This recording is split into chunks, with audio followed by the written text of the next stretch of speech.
Hello dear students, कैसे हैं आप सभी। आई होप आप लोग बहुत ही अच्छे होंगे। हम लोग जो लेक्चर देख रहे थे कि मिडवाइफरी का, जिसमें कि UP triple S C N M और D triple S B N M की अगर आप तैयारी कर रहे हैं तो आपके लिए थ्योरी क्लास है। तो उसमें हम लोगों ने देख लिया था कि फंक्शन क्या क्या होते हैं, तो इन सब को हम लोग देख चुके थे। अब आज हम लोग को देखना था कि अम्बिलिकल कॉर्ड क्या होता है।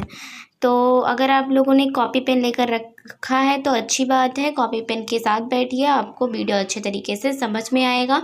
और जो भी चीज़ें आपको लगती हैं कि आपको पहले से नहीं पता था तो उसको आप नोट करते भी चलिए। बाकी पीडीएफ की बात करें तो पीडीएफ टेलीग्राम पे अवेलेबल है। तो देखो, जो अम्बिलिकल कॉर्ड होता है ना, अम्बिलिकल कॉर्ड से तो आप लोग परिचित ही होंगे, जिसको हम गर्भनाल के नाम से भी जानते हैं। अम्बिलिकल कॉर्ड को हम गर्भनाल के नाम से भी जानते हैं।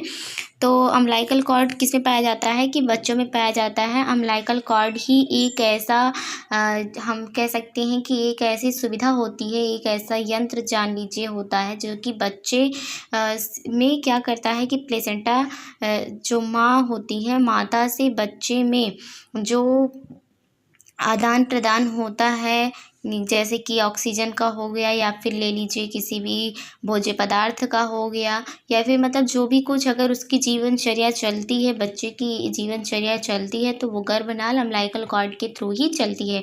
क्योंकि अम्बिलिकल कॉर्ड के थ्रू ही ऑक्सीजन और जितने भी एक्सक्रेटरी प्रोग्राम होते हैं सब कुछ स्थापित बच्चे में होता है।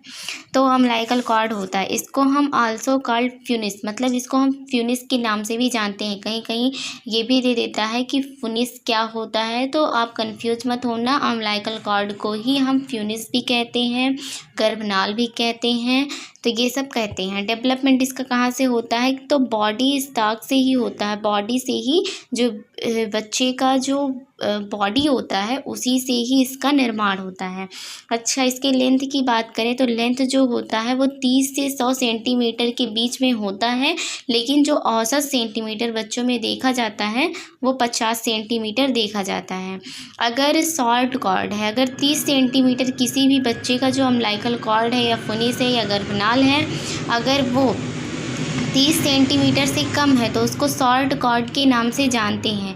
और जब शॉर्ट कॉर्ड रहता है तो बहुत ज़्यादा प्रॉब्लम होती है, बहुत ज़्यादा बीमारियां हो सकती हैं बच्चे में। अच्छे तरीके से भोजन नहीं पहुंच पाना, तनाव हो जाना प्लेसेंटा और बच्चे में, जैसे कि जब बच्चा जो होता है अपनी दैनिक क्रियाओं को पेट में गर्भ में स्थापित करता है, तो जब वो चलता है तो जब शॉर्ट कॉर्ड रहता है तो उस खिंचाव होता है प्लेसेंटा से क्योंकि एक तरफ तो क्या होता है कि प्लेसेंटा से ये अम्बिलिकल कॉर्ड अटैच रहता है, एक तरफ बेबी से अटैच रहता है।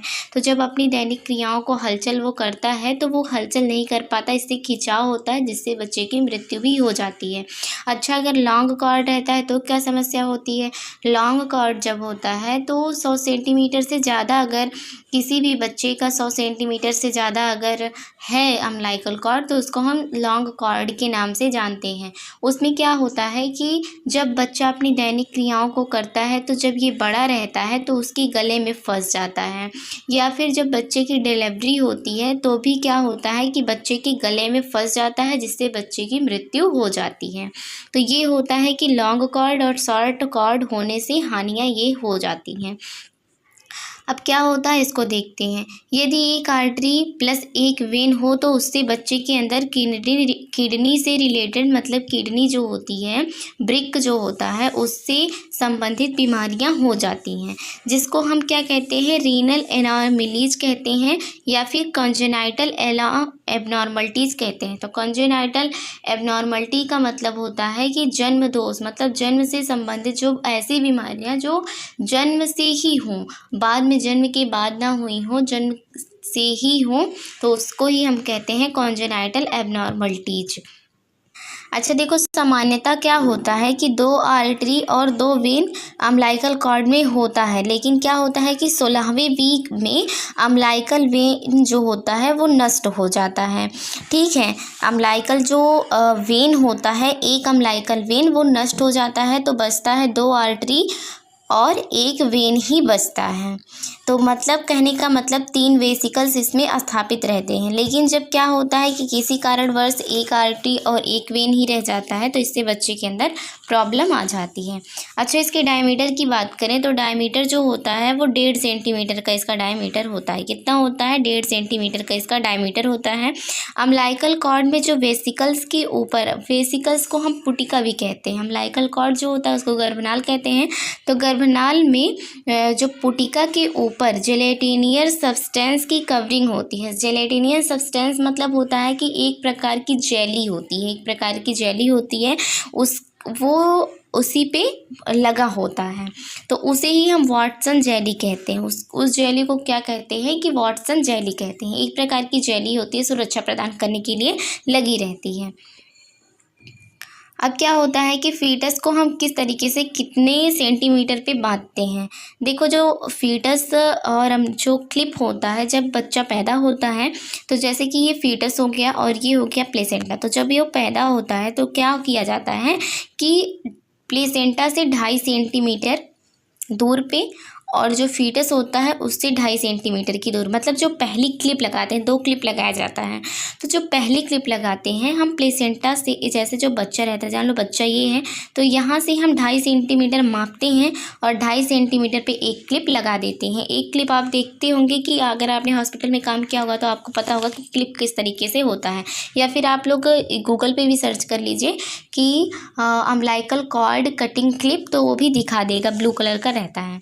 तो एक क्लिप यहाँ लगाते हैं, फिर उसके बाद क्या करते हैं कि इधर जो प्लेसेंटा रहता है वहाँ से भी 2.5 सेंटीमीटर मापते हैं और यहाँ पे लगाते हैं एक क्लिप। फिर बीच में क्या करते हैं, ये जो बीच का एरिया रहता है उसको हम कट कर देते हैं। एक क्लिप यहाँ पे लगाते हैं, एक क्लिप इधर लगाते हैं, बीच से इस एरिया को कट करते हैं। तो अगर जैसे थोड़ा जगह छोड़कर इसलिए करते हैं, इससे भविष्य में अगर ब्लड ट्रांसफ्यूजन जैसे रक्त आदान करना हो, रक्त को ट्रांसफ्यूज करना हो तो हम ले सकें, इसलिए ऐसा किया जाता है।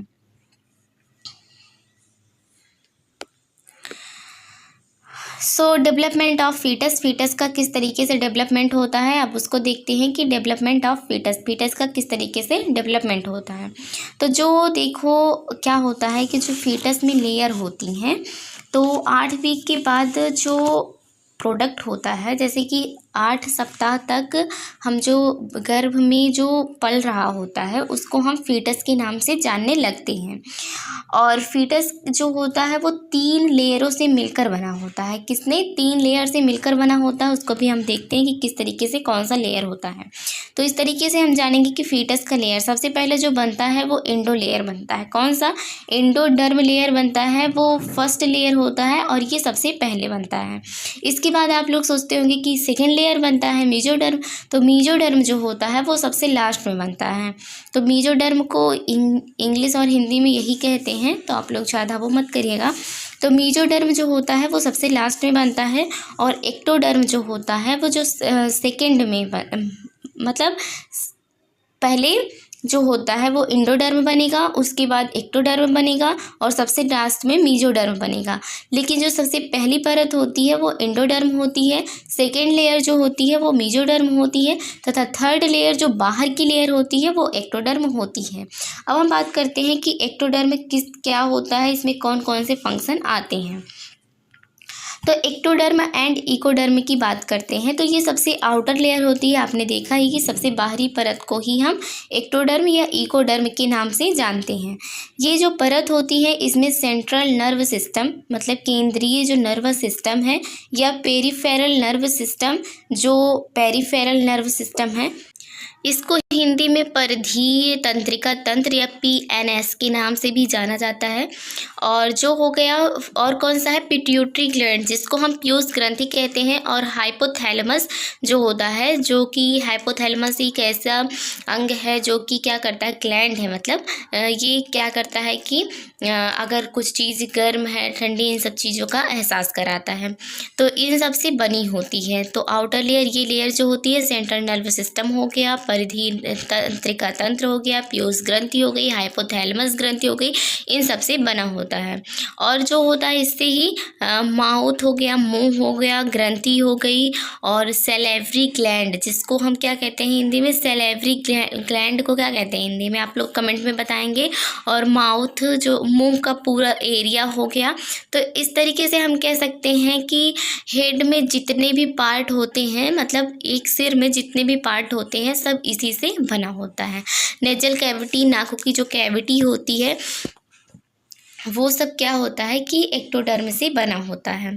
तो और मेसोडर्म से क्या बना होता है, तो ये जो होता है ये बोन्स, कार्टिलेज मतलब हड्डियां जो हो गई, उपास्थि हो गई, परिसंचरण तंत्र जिसको हम कार्डियोवैस्कुलर सिस्टम कहते हैं, parietal pleura, vascular pleura, lungs, layer, kidney, ये सब जो होती हैं वो सब किससे बनी होती है, मेसोडर्म से बनी होती हैं।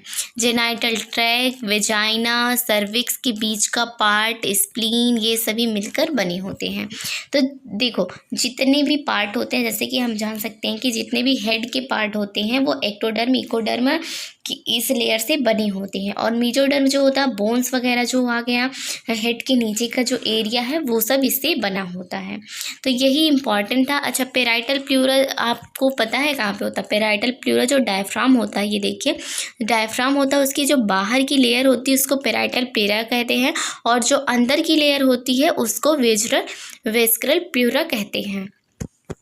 तो ये हो गया हमारा कि क्या किसको कहते हैं, डेवलपमेंट फीटस। ठीक है, अब इसके बाद हम बात करेंगे कि टाइम, कितने टाइम पे किस तरीके से डेवलपमेंट होता है बच्चे का, जिससे कि एम्ब्रियो का 4 से 5 वीक में क्या क्या डेवलपमेंट होता है, क्या क्या, जैसे कि हार्ट के जो हृदय होता है उसके जो 4 चैम्बर होते हैं वो सब आ जाते हैं, कितने सप्ताह पे कितने मिलीग्राम का हो जाता है, कितने मीटर का हो जाता है, लंबाई कितनी हो जाती है, ये सब हम नेक्स्ट वीडियो में देखेंगे। तो आज के लिए इतना ही। आई होप आप लोग को वीडियो पसंद आया होगा, और थोड़ा भाई सपोर्ट भी करा करिए, आप लोग वीडियो को शेयर भी कर दिया करिए। ठीक है, तो थैंक यू, मिलते हैं नई वीडियो के साथ। अच्छा, जाते जाते आप लोग एक क्वेश्चन बता दीजिए कि